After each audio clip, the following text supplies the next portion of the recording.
यह कहानी एक ऐसी 20 साल की खूबसूरत नौजवान लड़की रिया की है, जिसकी माँ मीना विधवा थी। यह उस समय की बात है जब गांवों में जीवन बेहद साधारण और संघर्षमय था। रिया और उसकी माँ का जीवन कई मुश्किलों से भरा हुआ था, क्योंकि उनके पास संसाधन बहुत सीमित थे। रिया का स्वभाव दयालु और सहायक था, लेकिन उसके युवा मन में उमड़ती इच्छाओं और उलझनों का दबाव उसे असमंजस में डाल देता था। रिया की माँ मीना एक मेहनती महिला थी, जिसने अपने पति के निधन के बाद अकेले ही घर और खेतों की जिम्मेदारी संभाली। मीना सुबह से शाम तक खेतों में काम करती, जबकि रिया घर के अन्य कामों में मदद करती थी। इस कठिन जीवन ने रिया को समय से पहले ही जिम्मेदार बना दिया था। हालांकि जब वह 20 साल की हुई तो उसके जीवन में एक अजीब बदलाव आने लगा। वह अपने अंदर एक अनजानी प्यास और असंतोष महसूस करने लगी, जिसे वह समझ नहीं पा रही थी। रिया के मन और शरीर में बदलाव हो रहे थे, लेकिन वह इन भावनाओं को सही से समझने में असमर्थ थी। गांव के सामाजिक परिवेश में इस तरह के विषयों पर चर्चा करना वर्जित था, जिससे रिया के मन में और भी अधिक उलझनें पैदा हो गईं। हर रात वह बेचैनी महसूस करती और सोचती कि आखिर उसकी इस प्यास का कारण क्या है। उसका दिल एक साथी की तलाश में भटकने लगा, लेकिन वह यह नहीं जानती थी कि इस प्यास को शांत कैसे किया जाए। इसी बीच एक दिन गांव में एक युवा साधु का आगमन हुआ। वह साधु अभी संसार के भोग विलास और मोह माया को त्याग कर वैराग्य के मार्ग पर चलने की परीक्षा में था। गांव के लोग साधु के तेजस्वी व्यक्तित्व, सौम्य स्वभाव और आकर्षक काया की चर्चा करने लगे। वह साधु गांव के पुराने मंदिर में ठहरा था और भिक्षा मांगकर अपना जीवन व्यतीत कर रहा था। एक दिन भिक्षा मांगते हुए साधु रिया के घर आया। उस समय रिया की माँ मीना खेतों में काम करने गई हुई थी और रिया घर पर अकेली थी। साधु ने दरवाजे पर खड़े होकर आवाज लगाई, भवती भिक्षा देहि। रिया ने दरवाजा खोला और साधु को देखा। साधु का तेजस्वी चेहरा, शांत स्वभाव और मजबूत काया देखकर रिया मोहित हो गई। उसने जल्दी से भीतर जाकर अनाज और फल लाकर साधु को भिक्षा दी। साधु ने भिक्षा स्वीकार की और बिना कुछ कहे वहां से चला गया। लेकिन रिया के मन में उस साधु की छवि गहराई तक बस गई थी।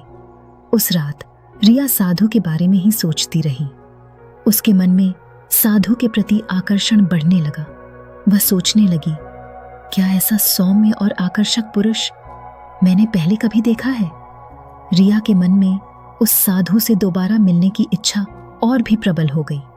अगले दिन जब रिया की माँ ने उसे खेत पर चलने के लिए कहा, तो उसने बहाना बनाया कि उसकी तबीयत ठीक नहीं है।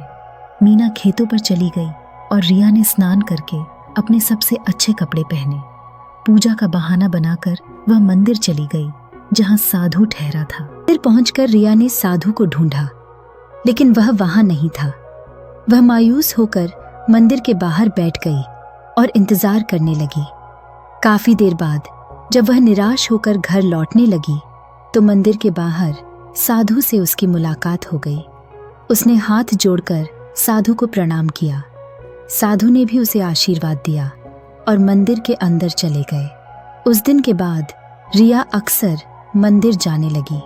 कभी पूजा का बहाना तो कभी किसी अन्य काम का बहाना बनाकर वह साधु को देखने जाती।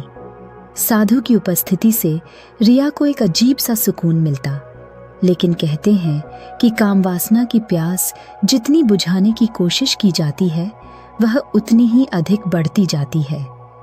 ऐसा ही रिया के साथ हुआ।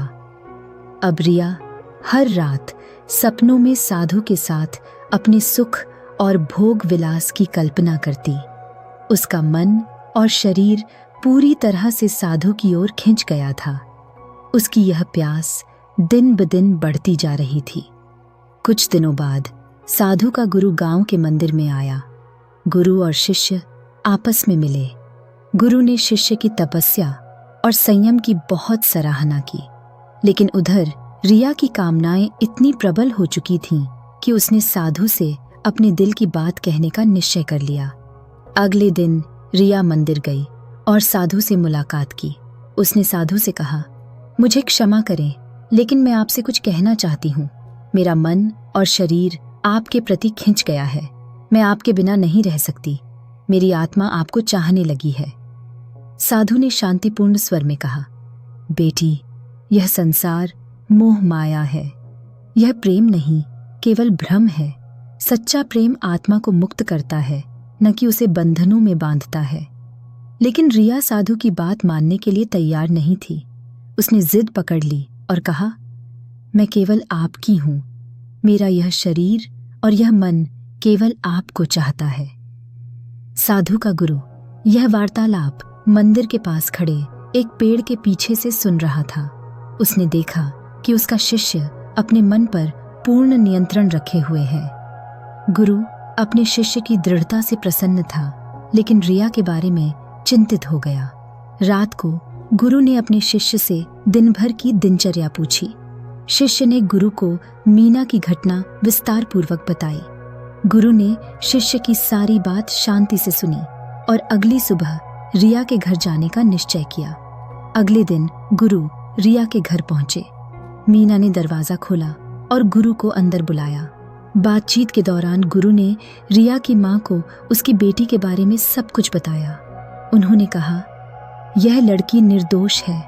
यह उसकी उम्र और मन का दोष है। इसे संभालने का एक ही तरीका है, इसकी शादी करवा दीजिए ताकि इसका जीवन सही दिशा में चल सके। गुरु की बात सुनकर मीना को सब कुछ समझ में आ गया। उसने जल्द ही रिया के लिए एक अच्छा वर ढूंढा और उसकी शादी करवा दी। रिया का जीवन शादी के बाद खुशहाल हो गया। उधर साधु और उसके गुरु ने गांव छोड़ दिया और किसी अन्य स्थान पर तपस्या के लिए निकल पड़े। अगर वीडियो अच्छी लगी हो तो हमारे चैनल को सब्सक्राइब भी कर लेना और लाइक कर देना, जिससे हमारा मनोबल बढ़े और आगे वीडियो फिर लाए।